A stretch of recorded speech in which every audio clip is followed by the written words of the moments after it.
है दशहरे का दिन और हम लोग रावण देखने के लिए जा रहे हैं। देखते हैं कि रावण मिलता है कि नहीं।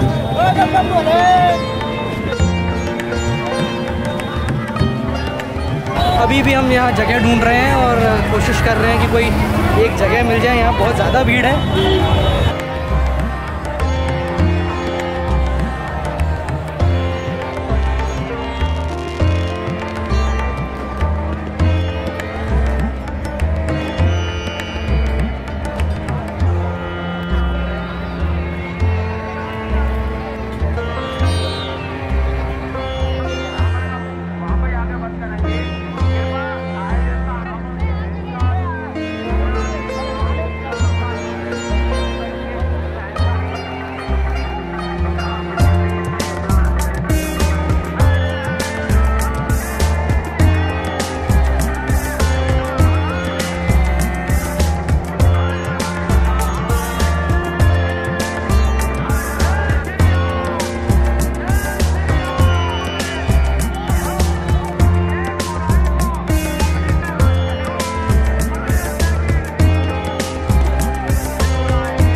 उम्मीद है आप लोगों को ये वीडियो पसंद आया होगा।